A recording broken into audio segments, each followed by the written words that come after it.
오늘 저희가 함께 읽은 이 본문을 통해서 한 사건으로 말미암아서 서로 다른 두 사람의 반응이 소개되고 있습니다. 그리고 이 두 사람은 각각 다른 방식으로 예수님의 죽으심에 참여하게 됩니다. 한 사람은 예수님의 죽으심을 기념한 인물로 후대에 기억되게 되고요. 다른 한 사람은 예수님을 죽이는 데 결정적인 역할을 한 인물로 기억되게 됩니다. 두 사람의 서로 다른 모습을 통해서 오늘도 예수님의 그 죽으심에 참여하고자 애쓰며 살아가시는 저와 우리 성도님들의 모습을 돌아볼 수 있는 귀한 시간이 되기를 소망합니다. 오늘 말씀을 보시면 6절에서 이 사건이 일어난 배경에 대해서 이야기하고 있습니다. 예수께서 베다니 나병 환자 시몬의 집에 계실 때라고 이야기하고 있는데요. 예수님께서 유월절 절기를 맞이하기 위해서 예루살렘으로 올라가셨습니다.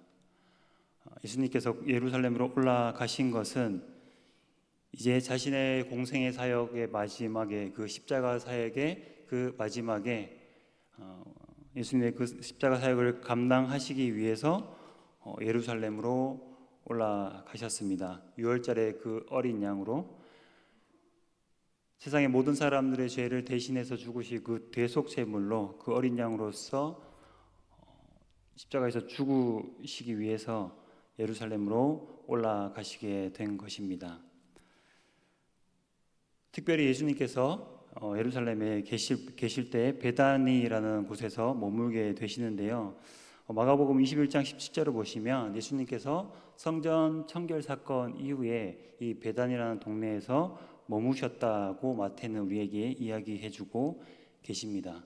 예루살렘으로 올라가셔서 굳이 베다니에 머무셨던 이유는 이 베단이라는 동네가 예루살렘과 매우 가까운 곳에 있었습니다. 예루살렘 동쪽으로 한 3km, 2-3km 떨어진 지역에 성경에서는 오리라고 표현하고 있는데요. 이 마을에서 명절을 지내기 위해서 많은 사람들이 머물렀던 장소입니다. 예루살렘의 명절이 되면은 평소에 예루살렘에 거주했던 사람들의 인구에 비해서 약 5배의 많은 사람들이 그 명절을 지키기 위해서 예루살렘으로 모여들었습니다. 평소에 한 7만 정도의 사람들이 예루살렘에 거주하고 있었을 것이라고 추측하는데요.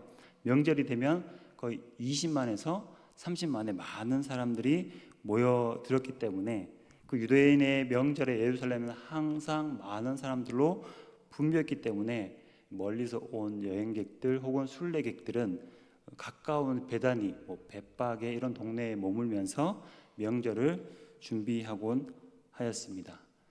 성경의 기록을 보시면 예수님께서는 낮에는 성전에서 사람들을 가르치시고 밤에는 그 감람산, 베다니가 있는 그 감람산에서 쉬셨다고 기록을 하고 있습니다. 그렇게 명절을 준비하면서 예루살렘에서 사역을 하시면서 낮에는 열심히 사역하시고 밤에는 이 감람산과 베다니 지역에서 쉬셨는데 그때 베다니에 살고 있는 한 나병 환자 시몬이 예수님을 자신의 잔치에 초대한 것입니다. 나병 환자의 초대를 받고 한창 잔치가 진행되고 있을 때 우리가 익숙하게 알고 있는 하나의 사건이 발생하죠. 7절을 보시면 한 여자가 매우 귀한 향유 한 옥합을 가지고 나와서 식사하시는 예수님의 머리에 부으셨다고 이야기를 합니다. 예수님의 이 복음서를 읽으실 때는 그 장면들을 상상하시면서 읽으시면 혹은 이 말씀을 나누시면 훨씬 우리에게 마음에 잘 감동적으로 와닿을 수 있습니다. 한번 상상을 해보십시오.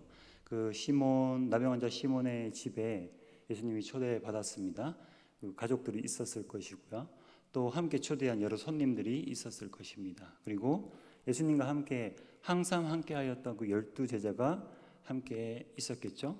그리고 식사 그 당시에 잔치에서 식사를 할 때는 뭐 오늘날과 같이 테이블에 앉아서 식사를 하는 문화가 아니라 굴비가 엮여 있듯이 서로 이제 기대어서 그 상에 기대어서 만찬을 나누는 그런 풍경이 그 당시에 이제 재현되었을 것입니다. 그래서 그 장면을 가만히 상상해 보시면서 한 여인이 들어오고 있습니다. 그리고 예수님의 머리에, 그리고 다른 복음서 특별히 요한복음을 보면 그 예수님의 발에 그 향유를 붓고 특별히 자기의 머리칼로 예수님의 발을 씻겼다고 이야기를 하고 있습니다. 그 온 집에는 예수님께 부은 그 향유로 그 좋은 냄새로 가득하였을 것입니다. 많은 사람들이 아마 당황했을 것이고요. 그러나 그 중에 예수님은 아주 의미심장한 표정으로 그 여인을 바라보았을 것 같습니다. 당시에 유대에서는 손님을 초대했을 때 손님을 예우하는 문화가 있었는데요. 보통의 손님이 오셨을 때는 그의 발에 기름을 발라줌으로써 먼 길을 샌들을 신고 왔을 그 발, 그 험해진 발을 깨끗이 닦아주고 기름을 발라줌으로써 부러터 있는 그 발을 쉬게 해주는 것이 이제 기본적인 예절이었다고 합니다. 그렇게 발을 씻기고 기름을 바르면 좀 냄새도 줄고요. 그리고 피부를 좀 부르던 피부를 진정시키는 그런 효과가 있었을 것입니다. 그런데 아주 귀한 손님이 오셨을 때는 그 머리에 향유를 발라 주었다고 합니다. 그것은 손님을 굉장히 환영하는, 그리고 그분을 존중한다는 입장에서 그 표현으로 머리에 향유를 발라 주었는데요. 특별히 이제 아주 값진 향유에다가 물과 기름을 섞어서 머리에 발라주면 긴 여행으로 말미암아서 피곤했던 그 사람의 몸도 또 마음도 좀 여유를 가지고 피로감을 덜어줄 수 있는 그런 취지로 그 손님들을 예우했는데요. 오늘 여인의 행동은 좀 특별한 행동이었습니다. 여인의 행동은 손님들에게 일반적으로 행하는 그 예우와는 사뭇 달랐던 것이죠. 아주 특별한 예우로 예수님을 대하는 것을 볼 수 있는데요. 여기서 매우 귀한 향유 한 옥합이라고 표현은 하고 있는데 이것을 좀 더 구체적으로 기록하고 있는 요한복음의 말씀을 좀 참고해 보시면 요한복음 12장 3절에서 5절 말씀을 함께 보겠습니다. 보시면 마리아는 지극히 비싼 향유 곧 그 향유에 대해서 순전한 나드 한 근을 가져왔다고 말씀하고 있습니다. 이 마리아가 예수님께 드린 이 여인을 마리아로 소개하고 있는데요. 마리아가 드린 그 향유는 지극히 비싼 향유, 곧 순전한 나드 한 근입니다. 이 향유를 35절에 5절에서 이제 보시면 다음 슬라이드를 보여주시면 이 향유를 어찌하여 300데나리온에 팔아 가난한 자들에게 주지 않느냐. 이 향유의 값어치를 아주 귀한 이 향유의 값어치를 300데나리온이라고 제자들의 값어치를 매기고 있습니다. 300데나리온은 한 데나리온이 하루의 일당에 해당하는 금액입니다. 그러므로 하루의 일당을 10만 원으로 가정한다면 약 3천만 원에 해당하는 아주 큰 값어치를 가진 그 향유가 되는 것이죠. 그 귀하고 값비싼 그 향유를 완전히 깨뜨려서 마리아는 그것을 예수님의 머리와 예수님의 발에 붓습니다. 그리고 머리털로 그 향유로 예수님의 발을 닦고 있는 것이죠. 보통은 그 발에 향유를 부어주는, 발라주는 그 역할을 그 집에서 가장 천한 일을 하는 그 종이 했다고 합니다. 그러므로 누군가가 자발적으로 상대방의 그 발에 자신의 머리털로 그 향유를 붓는다는 것은 상대방을 극진히 예우할 뿐만 아니라 상대에 대한 대단한 존경과 헌신의 마음, 또 상대에 대한 자신의 겸손한 마음을 잘 표현하는 것이죠. 굉장한 겸손의 표현입니다. 너무나 귀한 손님이시고 너무나 이제 소중한 손님이셔서 아주 귀한 것으로 그를 대우하고 대접하는 것은 우리도 이해가 되지만 3천만 원이나 되는 그 귀한 것을 한 번에 다 깨뜨려서 그 예수님께 붙는다는 것이 어떻게 보면 좀 과하게 느껴질 수도 있습니다. 그렇게까지 해야 되나? 뭐 다음에 또 오셨을 때 좀 남겨두었다가 부어드려도 되지 않나? 라고 이제 생각해 볼 수 있지만, 이런 여인의 행동 하나하나에 그 장면들을 가만히 상상해 보시면 그 여인의 진심이, 그 여인이 예수님을 어떻게 생각하시는지 그 마음의 진심이 너무나 잘 느껴집니다. 예수님을 섬기는 가장 낮은 마음으로 예수님을 가장 귀히 여기면서 그를 극진히 대접하고 있는 것입니다. 자칫 좀 과해 보이는 그 여인의 태도를 묵상하면서 좀 우리의 모습을 돌아보았으면 좋겠는데요. 저도 이 말씀을 묵상하면서 이 장면을 좀 상상하면서 여인의 이 마음의 중심이 어떠했을까를 좀 상상하면서 저에 대한 모습을 좀 돌아보게 되었는데요. 도무지 생각을 해도 제가 이 여인만큼 정말 진심을 다해서 예수님을 대접하고 예수님을 섬긴 기억이 있나? 죄송하지만 떠오르지 않았습니다.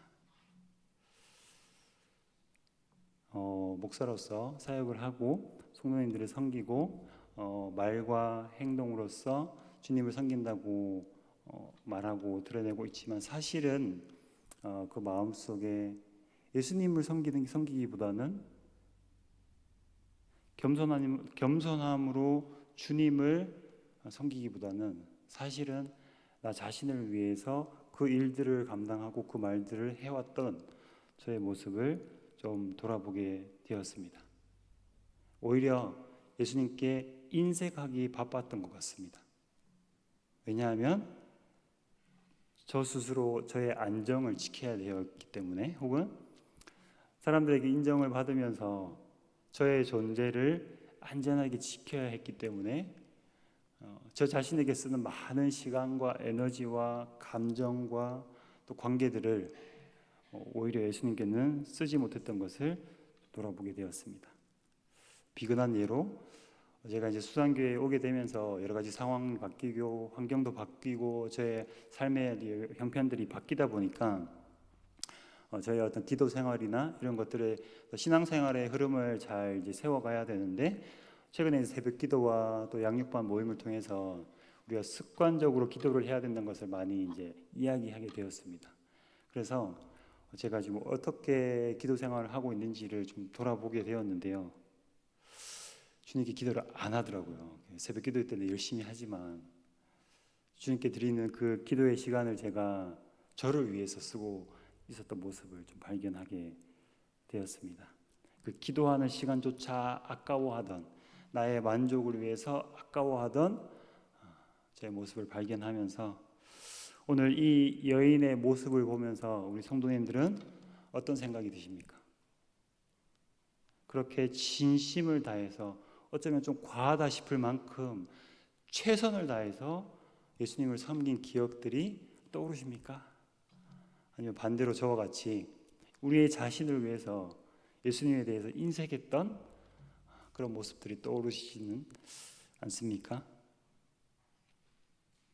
이 여인의 모습을 통해서 이제까지의 우리의 모습을 좀 돌아보고 앞으로의 우리의 모습을 좀 돌이키셨으면 좋겠습니다. 예수님 위해서 꼭 이 여인처럼 뭐 재정적인 물질적인 부분들에 대한 헌신뿐만 아니라 우리의 시간과 우리의 노력과 우리의 섬김과 우리의 헌신을 아끼지 않고 최선을 다해서 주님께 올려드릴 수 있는 저와 우리 성도님들이 되시기를 소망합니다.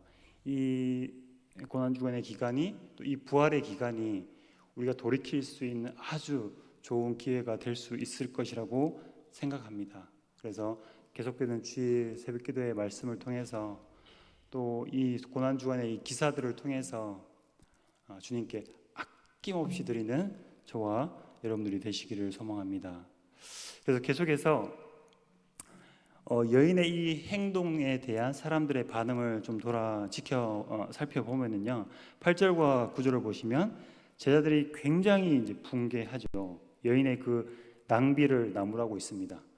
그 비싼 향유를 팔아서 가난한 자들에게 나누어 주는 것이 옳다고 주장하고 있습니다. 사실은 그들의 말이 일각 맞는 부분이 있습니다. 예수님께서 항상 재물에 대해서 가난한 자들에게 나누어 주라는 그 청지기적인 삶을 강조하셨고 또 교훈하셨고, 그 교훈에 따르면 여인이 그렇게 값비싼 향유를 오히려 가난한 자들을 위해서 쓰는 것이 예수님께 칭찬받아 마땅한 것이라고 그들이 생각했을 수도 있습니다. 그러나 12절과 13절을 보시면 오히려 예수님께서 제자들의 입장을 두둔하는 것이 아니라 그 여인을 칭찬하는 모습을 보여주시는데요, 분개하는 제자들에게 만류하시면서 여인의 행동을 칭찬하십니다. 너희가 어찌하여 이 여자를 괴롭게 하느냐? 그가 내게 좋은 일을 하였다. 내게 좋은 일을 하였다고 말씀하십니다. 그리고 12절에서 이 여인의 진심을 담아서 예수님을 섬긴 그 행위에 대해서 의미를 더하여 주시는데요, 이 여자가 내 몸에 이 향유를 부은 것은 내 장례를 위하여 함이다라고 말씀하고 있습니다. 그 당시의 유대 장례 문화는 무덤에서 시신을 두고 시신이 자연스럽게 부패하고 또 뼈가 남을 때까지 이제 둠으로써 그 시신을 안치하는데요, 그 과정에 굉장히 냄새가 많이 나겠죠. 그래서 시신에 향유를 바르는 것이 그 당시의 장례 풍습 중에 하나였는데요, 아마 이 여인이 예수님의 이 죽으심을 기억하면서 이렇게 향유를, 죽으심을 알고 그것을 준비하면서 향유를 발랐다고는 생각하지 않습니다. 왜냐하면 만약에 그가 죽음을 기억했다면 예수님의 부활까지도 기억해야 했기 때문에 예수님께서 예수님의 그 몸에 장례 향유를 붓는 것이 어떤 측면에서는 절반은 맞지만 절반은 틀린 행위라고 할 수 있는데요, 아마 예수님께서 그 여인의 행위를 의미 부여했던 것 같습니다. 그래서 그 여인이 한 이 행위를 통해서 예수님의 그 죽으심과 그 장례를 기념하는 행위라고 아주 큰 의미를 이제 부여해 주시는 거죠. 그리고 13절에서 계속 보시면 천하에 어디 가든지 이 복음이 전파되는 곳에서 이 여자가 행한 일이 전하여질 것이라고 말씀하고 계십니다. 굉장히 큰 의미로 이 여인이 한 행위를 칭찬하고 계시는데요, 우리도 예수님의 그 죽음과 부활에 참여하고자 우리가 애쓰고 노력하고 있는데요, 예수님께 향유를 부은 이 여인의 행동은 예수님의 장례를 준비하고자 의도된 행동은 아니었을 것입니다. 그러나 다만 가장 낮은 마음으로 예수님을 향해서 진심으로 다하는 그 섬김의 행위를 통해서 이 여인은 예수님의 죽으심에 참여하게 됩니다. 그리고 예수님의 죽으심과 부활의 이야기에 예수님께서 그를 참여시켜 주고 계시는 것이죠. 우리의 기도를 통해서 어떤 고백들을 통해서 예수님의 죽음과 부활에 참여하자는 이야기들을 많이 합니다.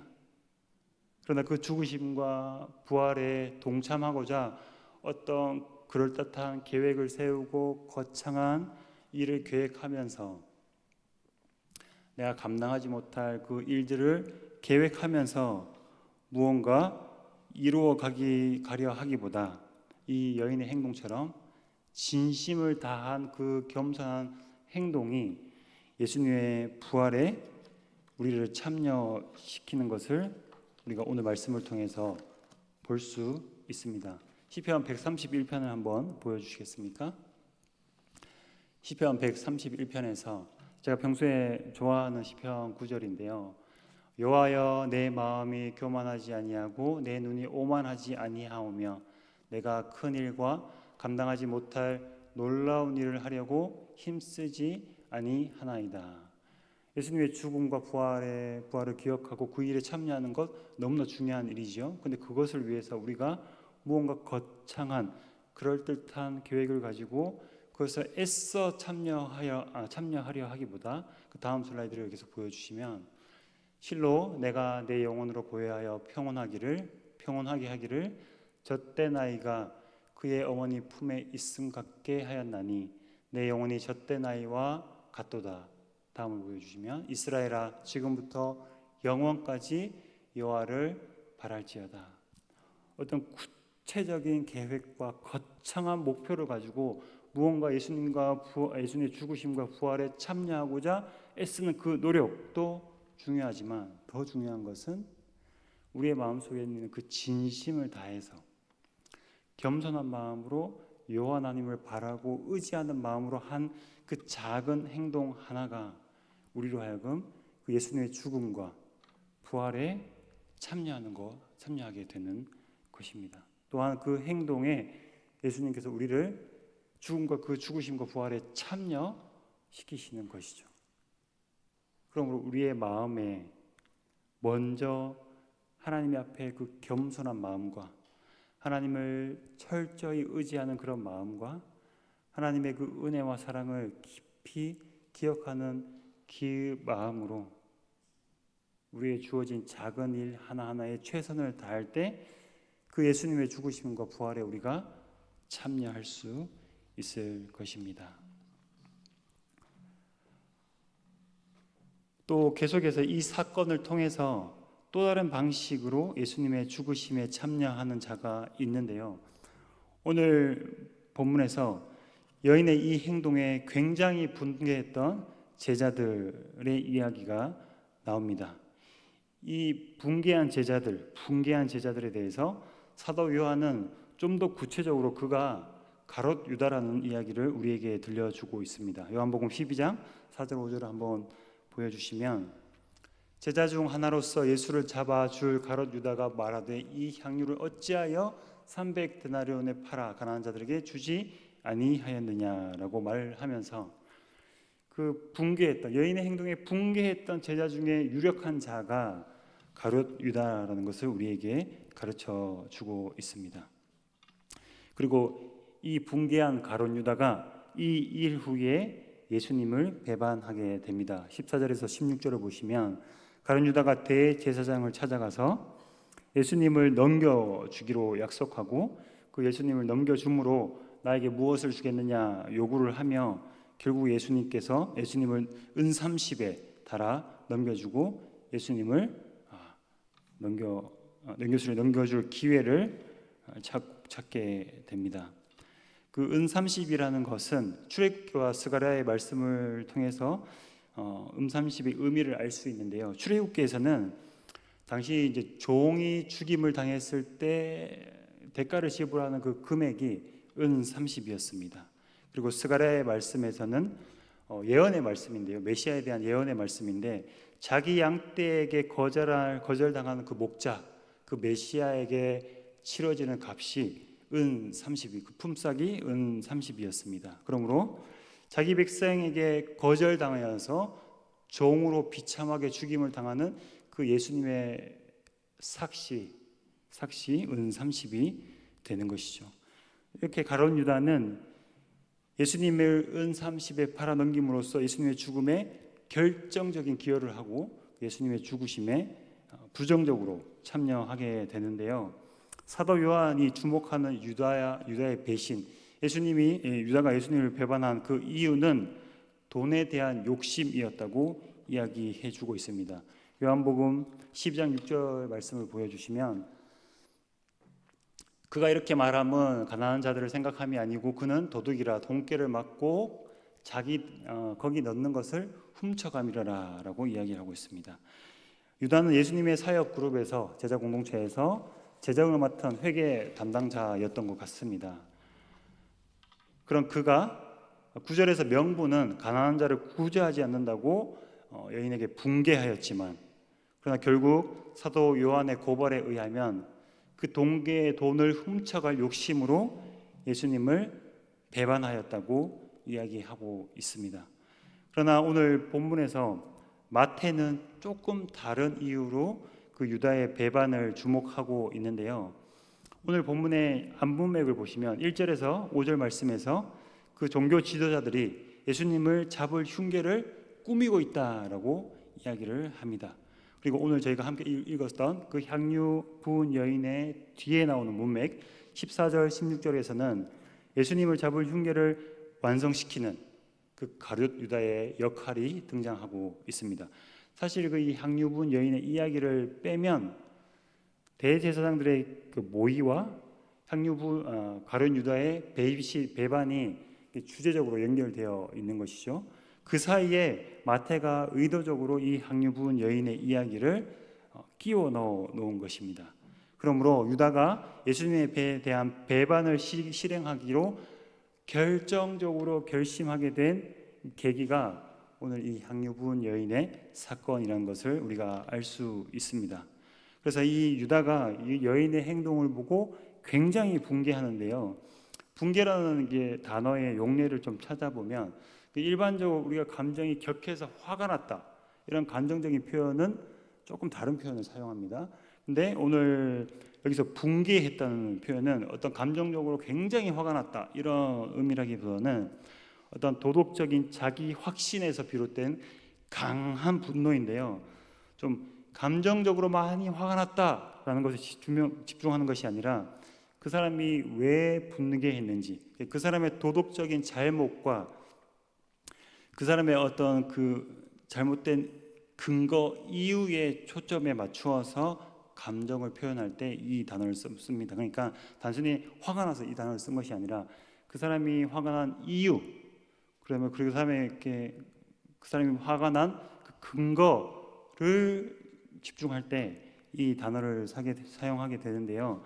예를 들면 마태복음 20장 24절을 보시면 세베대의 두 아들의 어머니가 그 제자들에게 내 아들 둘을 예수님의 우편과 좌편에 앉게 해달라고는 요청을 합니다. 이때 제자들이 굉장히 분개했습니다.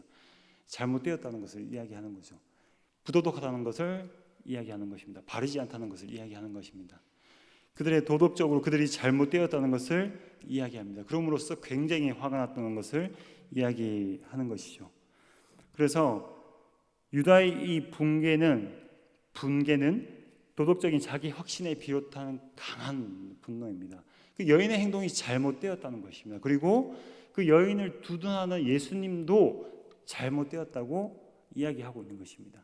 그리고 그 결정적인 증거로 26장 22절과 25절을 좀 보여주시면 22절에서는 예수님께서 만찬석상에서 제자들에게 여기 있는 한 사람 중에 나를 팔 자가 있다고 얘기를 하셨습니다. 그럴 때 그들이 이제 몹시 금심하며 각자 여짜오되 주여 나는 아니지요.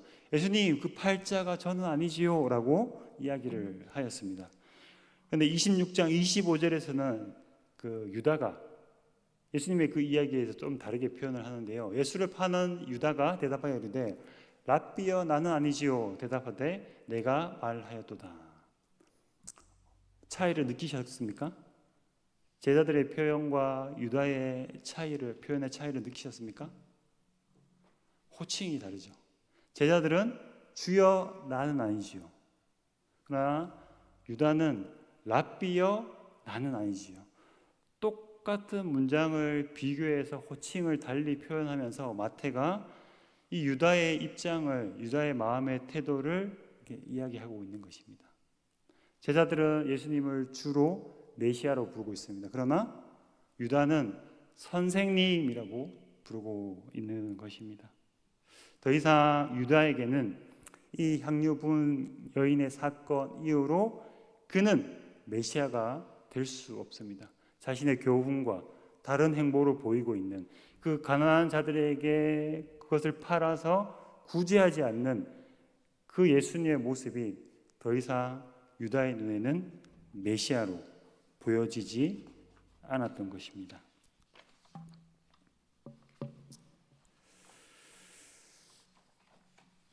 이런 가련 유다를 향해서 예수님께서 계속해서 돌이킬 수 있는 기회를 주십니다. 유다가 예수님을 배반한 가장 치명적인 첫 번째 약점이라고 하면 그의 자기 확신과 그의 강한 자기의 때문이라고 할 수 있습니다. 그 자기 확신과 자기의 때문에 예수님을 메시아가 아니라고 스스로 여겼던 것이죠. 이것이 첫 번째 치명적인 약점이라면 그의 두 번째 치명적인 약점은 예수님께서 계속해서 돌이킬 기회를 주시지만 그는 돌이키지 않습니다. 마태복음 17장 22절, 23절, 또 마태복음 20장 18절, 마태복음 26장 2절에서 예수님께 세 차례에 걸쳐서 내가 예루살렘에 올라가서 사람들의 손에 팔려서 십자가의 죽음을 당하게 될 것이라고 순환예고라고 표현을 하죠. 그렇게 고난과 순환과 죽으심을 이야기하시는데요. 거기에서 똑같이 등장하는 단어가 내가 넘겨진다, 팔린다 이런 이야기를 하고 계십니다. 유다가 예수님을 팔았을 때 그 팔았다는 단어가 똑같은 단어인데요. 이미 예수님께서 자신이 팔려질 운명이라는 것을, 누군가에게 팔려질 운명이라는 것을 계속해서 말씀하셨습니다. 그리고 마태복음 26장 21절에서 24절을 저희 함께 읽어보고 싶은데 시간이 좀 많이 돼서 읽지는 못하겠고요. 예수님께서 결정적인 기회를 주시는데요. 제자들과 함께 이제 만찬을 나눌 때 예수님께서 유다에게 이런 말씀을 하십니다. 인자는 자기에 대하여 기록된 대로 가거니와 인자를 파는 그 사람에게는 화가 있으리로다. 예수님께서 그 만찬 석상에서 그 제자들이 모여 있는 한 사람 한 사람들 그 제자들 모든 제자들 앞에서 누군가 나를 팔게 될 것이다라고 분명히 말씀을 하셨습니다. 거기서 유다가 25절에서 유다는 랍비여 나는 아니지요라고 말씀하시면서 예수님의 그 말씀을 듣고도 돌이키지 못합니다. 강한 자기 의와 자기 확신 가운데 이미 메시아를 인정하지 않는 그런 자기 의와 자기 확신 가운데 예수님께서 돌이킬 수 있는 기회를 주셨음에도 불구하고 돌이키지 못하는 것이죠. 그리고 겟세마네에서 예수님을 잡으러 온 그 장면에서 아주 파렴치하게 예수님께 나와서 입을 맞추고 그가 예수라는 것을 함께 온 군인들에게 알립니다. 50절에서 예수님은 그 유다에게 이렇게 말씀하십니다. 친구여, 내가 무엇을 하려고 왔는지 행하라. 그 파렴치한 유다에게 예수님은 끝까지 친구라고 불러주시면서 그의 관계를, 그와 제자와의 관계를 놓지 않으려고 하십니다. 그러나 결국에 유다는 돌이키지 못합니다. 유다의 죽음이 어떻게 끝났습니까? 그렇게 자기 의와 자기 확신 가운데 죽음까지도 스스로 선택하면서 하나님께 돌이키지 못하고 어떻게 보면 마땅히 예수님을 스승을 판 제자로서 마땅히 죽어야 한다고 스스로 판단을 했을지도 모르겠습니다. 그렇게 자신의 죽음조차도 스스로 판단하고 내어버리는 그런 유다의 모습을 우리가 볼 수 있습니다. 첫 번째 유다의 치명적인 약점은 자기의 확신과 자기의 의가 강한 사람. 두 번째 유다의 치명적인 약점은 그의 의와 확신 가운데 돌이키지 못하는 사람이라는 것입니다. 우리가 향유 부은 여인을 통해서 우리의 모습을 돌아보았듯이 유다의 모습을 통해서 우리의 모습을 좀 돌아보았으면 좋겠습니다. 내 생각과 내 뜻과 하나님의 생각과 뜻이 다를 때 우리는 어떻게 반응합니까?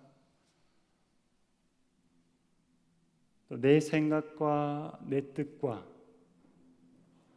예수님의 생각과 뜻이 다를 때 우리는 어떻게 반응하십니까? 내 뜻과 내 생각 다른 하나님을 우리는 어떻게 대하십니까? 우리 안에 있는 우리의 확신과 우리의 의는 심지어는 우리를 위해서 오신 그 예수님마저도 죽여버릴 만큼 무서운 것입니다.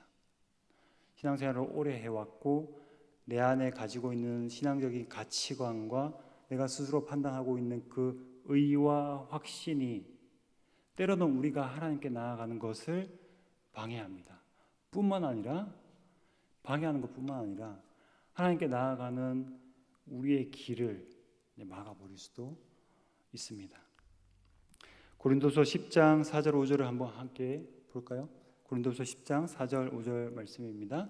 우리의 싸우는 무기는 육신에 속한 것이 아니요 오직 어떠한 견고한 진도 무너뜨리는 하나님의 능력이라.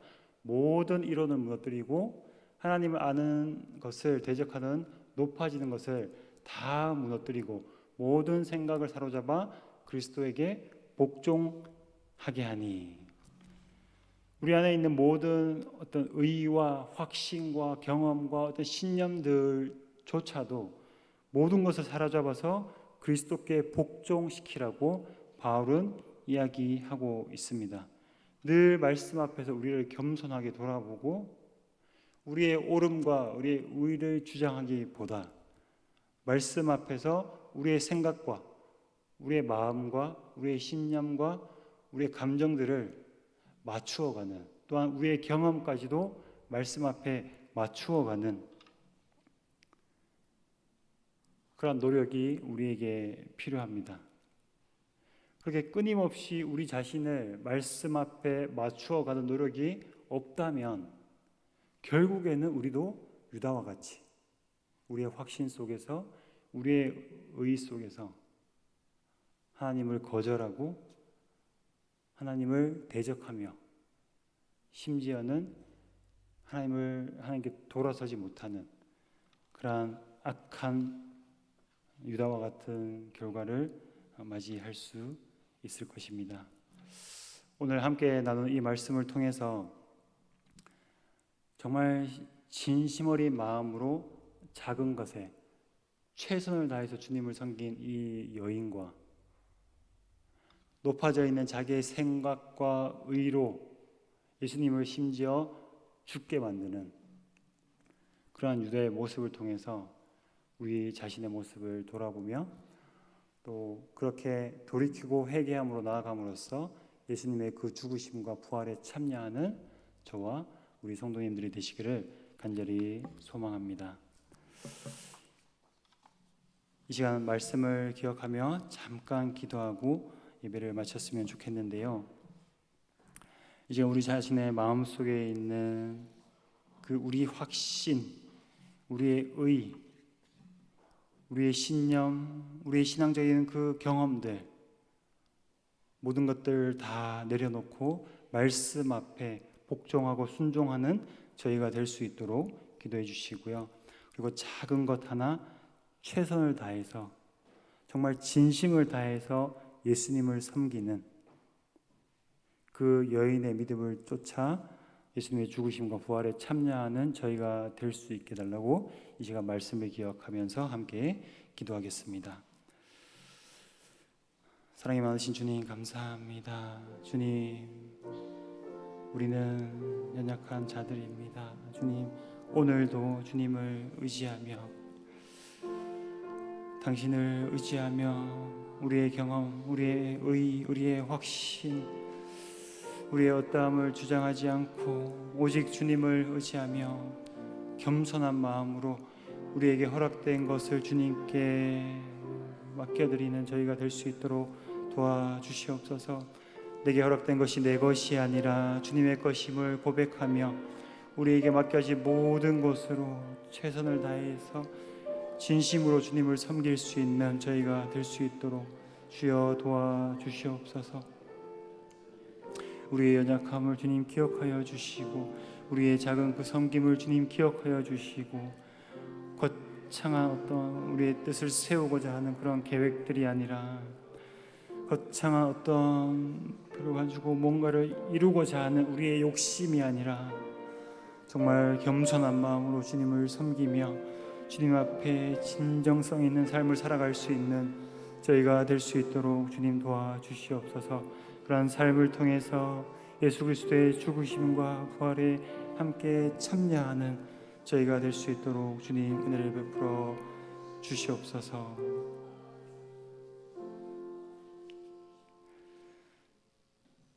사랑해 주님 감사합니다. 주님, 우리가 우리의 의와 우리의 확신과 우리의 경험과 우리의 신념을 모두 내려놓고 겸손하게 주님을 의지하며 살아가는 자가 되게 하여 주시옵소서. 우리에게 허락된 작은 것 최선을 다해서 진심으로 주님을 섬길 수 있는 자들이 되게 하여 주시옵소서. 우리에게 허락된 것이 우리의 것이 아니라 주님께서 맡겨주신 것임을 다시 한번 기억하며 내게 주신 것을 아끼는 것이 아닌 최선을 다해서 주님을 섬기며 또 주님을 따르며 그렇게 주님의 죽으심과 부활에 참여하는 저희가 될 수 있도록 주님 은혜를 허락하여 주시옵소서.